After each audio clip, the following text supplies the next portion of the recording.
আসসালামু আলাইকুম সম্মানিত প্রিয় দর্শক, আজকের যে ভিডিওটা এই ভিডিওটা করার মূল উদ্দেশ্য হলো যে জামাত শিবির এবং যে পরাজিত শক্তি এবং একটা কুরুচিকলি মহল আছে যারা যে ফ্যামিলি কার্ডটা বিষয়টা নিয়ে বিভিন্ন ধরনের দেশের ভিতরে একটা প্রকাণ্ড এবং একটা প্রতারণার জাল তৈরি করতেছে যাতে বাংলাদেশ জাতীয়তাবাদী দলের একটা দুর্নাম হয়। এখানে আপনাদের একটা ফ্যামিলি কার্ডের আবেদন করার জন্য একটা ওয়েবসাইট দেখাবো, সেই ওয়েবসাইটটা আসলে ভুয়া। এটা আপনাদের দেখাবো এবং যখন আজ পর্যন্ত এখন পর্যন্ত যে সময়ে ভিডিওটা করতেছি এই সময় পর্যন্ত বাংলাদেশ সরকার কোনো ফ্যামিলি কার্ড করার জন্য কোনো ওয়েবসাইট তৈরি করে নাই। পরবর্তী যদি তৈরি করে সেটার আপডেট আপনারা সবাই জানতে পারবেন। এখন যে ওয়েবসাইটটা দেখাবো ওয়েবসাইটটা যদি আপনি যান তাহলে আপনি প্রতারণার শিকার হবেন এবং কিভাবে হবেন সম্পূর্ণ আমি এটা দেখে দিব। এখানে লেখা আছে যে এফ এফ এ না FCARD24.com, এটাতে যদি আপনি ক্লিক করেন এটা হচ্ছে আপনার ওয়েবসাইট আর কি। এটা যদি ক্লিক করেন তাহলে আপনাদের কাছে এরকম একটা ইন্টারফেস তৈরি হবে। এখানে লেখা আছে পারিবারিক কার্ড ফ্যামিলি কার্ড। আপনার অ্যাকাউন্ট লগ ইন করুন। এখানে লেখা আছে ইউজার নেম, আপনার নাম লিখুন, পাসওয়ার্ড আপনার পাসওয়ার্ড দিন, লগ ইন। অ্যাকাউন্ট নেই, নতুন অ্যাকাউন্ট তৈরি করুন। আমরা এখন চেষ্টা করবো যে নতুন একটা অ্যাকাউন্ট তৈরি করার জন্য। তাহলে আমরা এখানে ক্লিক করি নতুন একটা অ্যাকাউন্ট তৈরি করুন। আচ্ছা, এখানে ক্লিক করার পর এখানে আছে পারিবারিক কার্ড, আপনার অ্যাকাউন্ট নিবন্ধন করুন। ইউজার নেম, এখানে নাম, মোবাইল নাম্বার, দিন, মাস, বছর এবং ন্যূনতম 6 অক্ষরের একটা পাসওয়ার্ড। আপনার সবকিছু দিয়ে একটা চেষ্টা করি যে পরবর্তী তারা কি দেখায় আমাদের। এখানে আমি একটা নাম দিয়ে দিলাম। আচ্ছা, এখানে নাম দিয়ে দিলাম পদত্যাগ একটা নাম দিয়ে দিলাম আর কি। দেখি কি কি সামনে কি দেখায়। আচ্ছা, এটা একটা নাম দিয়ে দিলাম। এখানে একটা মোবাইল নাম্বার দিয়ে দিলাম। মোবাইল নাম্বারটা আমি কোনো রকম ওটিপি আসবে না আপনার কাছে। এই মোবাইল নাম্বারটা একটা যে কোনো একটা মোবাইল নাম্বার আমি দিয়ে দিলাম। আচ্ছা, 017963258। আচ্ছা, আর পাঁচ দিয়ে একটা উঠছে না, আমি দিয়ে দিই না। 017964654 1 2 3 4 5 4 5 6 7 8 9 10 11। আচ্ছা, 11টা আমি একটা নাম্বার দিলাম। এখানে একটা দিনের জায়গায় আমি একটা ডেট দিয়ে দিলাম। এখানে আমি ডেটটা দিয়ে দিলাম 15। আচ্ছা, মাসের জায়গায় আমি একটা 10 মাস দিয়ে দিলাম। বছরের জায়গায় এখানে আমি দিয়ে দিলাম 2000 সাল। আচ্ছা, এখানে একটা পাসওয়ার্ড দিয়ে দিলাম। আচ্ছা, আমি পাসওয়ার্ডটা দিলাম। আচ্ছা, পাসওয়ার্ড দিলাম। তারপর একটা রেজিস্টারে আমি একটা ক্লিক করে দেখি পরবর্তী কি আসে। আচ্ছা, এখানে লেখা আছে যে আপনার রেজিস্টার সফল হয়েছে। আচ্ছা, এখানে কিন্তু আমি সবকিছু ভুল দিছি। এখানে বলতেছে যে আপনার রেজিস্টার নাকি সফল হয়েছে। আচ্ছা আচ্ছা, পরবর্তী দেখি আমরা যে তখন আপনার এরকম একটা ইন্টারফেস পাবে। এখানে লেখা আছে family card, Bangladesh digital family card সেবা। এখানে ব্যালেন্স লিখতে ব্যালেন্স যোগ হয়ে পাচ্ছে। এখানে একটা আমি বুঝলাম না এখানে যে ইয়াটা দিল, এখানে একটা জাহাজের ছবি দিয়ে দিচ্ছে তেল আমদানি কার্ডের। এটা আমি আর বুঝলাম না। ফ্যামিলি কার্ডে তো জাহাজের একটা ছবি থাকবে না। আচ্ছা, পরবর্তী একটা ডেমো একটা ফ্যামিলি কার্ড দিছে, এটা হচ্ছে আমার ফ্যামিলি কার্ড।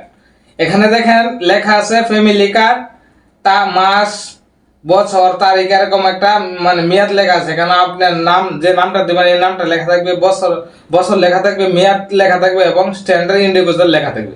আচ্ছা, এখানে বলছে আবেদন কার্ড। আচ্ছা, আবেদন কার্ডের জায়গায় পরবর্তীতে আছে উত্তোলন, পরবর্তীতে হচ্ছে লেনদেন, পরে হচ্ছে যোগাযোগ। আচ্ছা, প্রথমে আমরা একটা যোগাযোগের একটা যোগাযোগ দেখি, তাদের যোগাযোগ কি রাখছে। এখানে ক্লিক করলাম। এখানে ক্লিক করার পর যোগাযোগের ভিতরে কিছু নাই। এটা যে ফেক জানার জন্য আপনার এটাই যথেষ্ট যে যোগাযোগের ভিতরে ক্লিক করে এটা আপনার এই ইন্টারফেস, যে ইন্টারফেসে থাকবেন এই ইন্টারফেসে আবার আসবেন। আচ্ছা, পরবর্তী লেনদেন এখানে ক্লিক করি। আচ্ছা, এখানে লেখা আছে আমার কোনো লেনদেন নাই, আমি কোনো লেনদেন করি না। আচ্ছা, আপনার কোনো ইতিহাস পাওয়া যায়নি। আপনার ফ্যামিলি কার্ডের মাসিক ভাতার ইতিহাস, আপনি যে মাসে মাসে ফ্যামিলি কার্ডটা পাবেন এটার একটা মাসিক ভাতার একটা ইতিহাস থাকবে এখানে। আচ্ছা, আমরা কোনো পাই নাই। এখন দেখি আমরা পরবর্তীতে কি আসে। আচ্ছা, পরবর্তীতে এখানে আছে উত্তোলন। আচ্ছা, উত্তোলনটা দেখি। এখানে মানে নাম্বার দিয়ে সাবমিট উঠো, মানে এখানে আমার অ্যাকাউন্টটা করলে এখানে আমার মানে ফ্যামিলি কার্ডের যে টাকাটা এখানে অ্যাড হবে আর কি। আচ্ছা, অ্যাড হওয়ার পর এখান থেকে আমি বিকাশ, নগদ, rocket inter number, amount number দিয়ে আমি এখান থেকে উইথড্র করতে পারবো। আচ্ছা, পরবর্তী আমরা হোমে চলে যাই। পরবর্তী দেখি কি আছে। পরবর্তী আছে যে কার্ড আবেদন। এটাই আমরা দেখবো যে কার্ড আবেদন আমরা কার্ড আবেদন করতে পারি কিনা। আচ্ছা, এর পরবর্তী আপনারা দেখতে পারবেন এরকম একটা মানে পেজ তৈরি হবে। এখানে আমরা আবেদন করুন, এখানে একটা ক্লিক করবেন যে কার্ড আবেদন এখানে একটা আমরা ক্লিক করে দিব।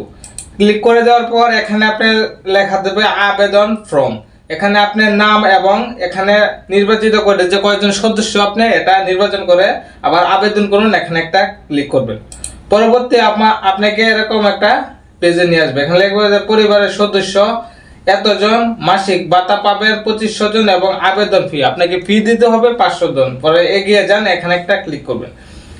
এখানে ক্লিক করে দেওয়ার পর আপনাকে এরকম একটা পেজে নিয়ে আসবে। এই যে আবেদন ফি জমা করুন, এখানে জমা দেওয়া করুন। এখানে বিকাশ, নগদ, রকেট যেটাতে ক্লিক করবেন। ক্লিক করার পর এখানে আপনার একটা নাম্বার দিবে তারা, সেই নাম্বারে আপনারা এই 2500 টাকা পাঠাবেন, 500 টাকা পাঠাবেন। 500 টাকা পাঠানোর পরে যে একটা ট্রানজাকশন পাবেন, আইডি পাবেন, এই ট্রানজাকশন আইডিটা এখানে দিয়ে জমা দিন। এখানে ক্লিক করলে আপনাদের এরকম একটা পেজে নেবে। এখানে লেখা থাকবে আবেদনের ফি জমা সফলভাবে হয়েছে, অপেক্ষাময় অনুমতির জন্য। মানে আপনাকে অপেক্ষা করতে হবে অনুমতির জন্য। মানে এটা আপনাকে মূলত এই বিষয়ে মাননীয় সরকার প্রধান তিনি বলছেন যে ফ্যামিলি কার্ড নিতে আপনার 1 টাকাও খরচ হবে না।